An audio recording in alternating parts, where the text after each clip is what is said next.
Kirk, the big story here is Cincinnati. You got to explain it to me as if I were a child. How did they blow at home this 2-goal lead? Yeah, one could say they choked that lead away, right? The reality is the scoreline's circumstantial because if you saw that first half, it could have been 2-1, 2-2, either team, honestly. And the Lucho Acosta goal, it comes right before halftime, the worst possible time for Columbus. That should have been it right there. But then Bopenza has an opportunity to go up 3-0 and then 4-0, and it's Patrick Schulte standing on his head. Ridiculous save after save that keeps a very scary team in Columbus hanging around. I'm going to talk about Columbus in a second. But if you're Cincinnati, you're lamenting what you couldn't finish on the other end of the field. And then, by the time Columbus gets some momentum going, because you knew they have so much firepower, they were bound to get one, they were bound to do something there. By the time they do, you miss a figure like Matt Miazga in the center of that heart of defense. A player like Matt Miazga, your defender of the year, being there limits that danger, and maybe you walk out of this and you're heading into MLS Cup. But when you leave a team like Columbus, so dangerous hanging around, when you can't finish them off, this will happen. That's how they choked away the lead. Yeah. I think just to be very simple, when you're looking for a why, they kind of ran out of legs, right? And there was a lot of absences, especially in defense. It wasn't just Matt Miazga. It was Wobodo. He plays kind of a defensive center midfield role. He's very important. Nick Hagland has been out for a long time as well. He's been a staple in that back line at times for FC Cincinnati. So they were missing a lot of guys. But I just wonder, Herc, what Matt Miazga must have been feeling watching this game. Because when you can't take part in a game, it must hurt. But when you know that you might have been the difference in your team hanging on and advancing to MLS Cup, and you're on the sidelines because of not one, but two really boneheaded mistakes that you made that got you suspended, I think that's something that's going to haunt Miazga for a long time, and it should, because FC Cincinnati were very, very close to an MLS Cup appearance. The other thing I don't know if criticize here, but I think anytime a team blows a lead 2-0 at home, you got to look at the coach. Pat Noonan, I think he's gotten a lot right this year for FC Cincinnati. But if there's one thing I would, again, not criticize her, but maybe question here, it's the decision around Lucho Acosta. You're watching this game, especially in extra time. Lucho Acosta was dead. When I'm talking about guys with no legs, Lucho was the picture of that. And I know he's their best player, but he had nothing left. And I just wonder if Noonan had taken him off in the second half, gotten some more legs on, if maybe FC Cincinnati doesn't see this out. And I was wondering why Noonan wouldn't do it. And I remembered, Herc, if you go back to the Open Cup semifinal against Inter Miami, Pat Noonan did take off Lucho Acosta late in the game, and he got burned because Inter Miami got a couple goals late that ends up putting them in the final. So I wonder if that's what was in Pat Noonan's mind. I don't know if it was a mistake, because I could get being feeling pretty bad about what happened in the Open Cup semifinal.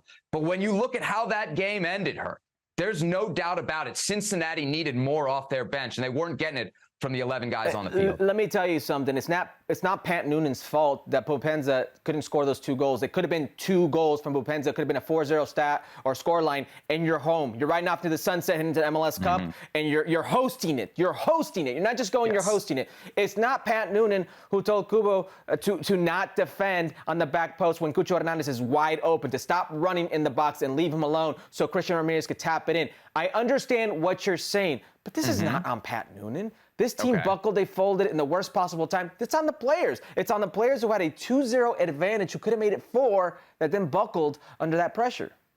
All right, enough about Cincinnati, enough about the losers. What about the winners? Columbus Crew, Herc, let's give them their flowers. What impressed you most about this come-from-behind victory? Listen, it'd be very easy to talk about the will, the resolve of this team, the attacking talent in Cucho Hernandez and Christian Ramirez and Diego Rossi. Talk about those players, Aiden Morris in the pose alongside Darlington Agby, and how good that duo is. Quite possibly one of the best center midfield duos that this league has ever seen. That could be something to talk about. But can I talk about Wilfred Nancy? Go on. This is a player, this is a coach that never betrayed his DNA. This team, no matter what the circumstance, never, in his own saying, they always trusted the process, never betrayed the process. They were going to suffocate the opponent with the ball. They were going to suffocate the opponent without the ball in the way they pressed. They were going to take risks, calculated risks, and that they did. When this second goal, or the third goal, goes in by Christian Ramirez, you had Cucho Hernandez, you had Diego Rossi, Christian Ramirez, Julian Gressel, and you had Kevin Molino sighting all on the field at the right time. You spoke about the legs that Cincinnati didn't have. How about the legs that Columbus did have? They suffocated him all over the field in that second half, and it was bound to happen. Once that second goal goes in, you just knew it was Columbus's for the taking. I'll tell you, Wilfred Nancy, he's done something special everywhere he's been. He turned around Montreal. Montreal let him go. He's done it for Tim Bezbatchenko in Columbus. This is a new team, a team with an identity, a team that no matter who they play against will not fold, will not change for said opponent. Yeah. They make the opponent change for them. And that was the difference here. I love what you said about Wilfred Nancy, because you see it in this game. The first goal for FC Cincinnati comes off of a mistake, right? Out of Columbus trying to do what they do, play out of the back under pressure. You could have understood the players or the coach saying, hey, this is an Eastern Conference final. We're on the road. The crowd is turned against us. Let's simplify it, man. Let's just start thumping the ball long. Let's not invite any more problems. They stuck with it. And even in that 90-minute window, you saw that pay off. So full credit to him. And if Matt Miazga is kicking himself, what do you think Joey Saputo and the people in Montreal are doing for letting this guy go? He had Montreal second in the Eastern Conference last year. I mean, in his second season, which is, I think, when you really start to judge a coach, and they couldn't keep him happy. And from the reports, it's apparently all on Joey Saputo, who wouldn't give Wilfred Nancy the freedom that he wanted to do what he needed to do in Montreal. But MLS coaches, good ones from abroad, are really hard to find. And to see a guy who did what he did in Montreal get kicked to the curb and immediately show what he can do again in Columbus is a huge credit to Wilfred Nancy. Herc. It's also a credit to the guy you just mentioned, the guy who ends up hiring him, Tim Bezbatchenko. This Columbus team is smart spenders, but they're not big spenders. They're right around middle of the pack, 12th to 13th in the MLS spending table. And let's not forget, this is a team that sold their best player, Lucas Zelarayan, in the middle of the summer. I mean, we all thought at that point, boy, Columbus is chasing the money. They're done with titles. No. They've managed to walk that fine line. That's really impressive. To your point about how deep this team is, let's give Tim Bezbatchenko a lot of that credit.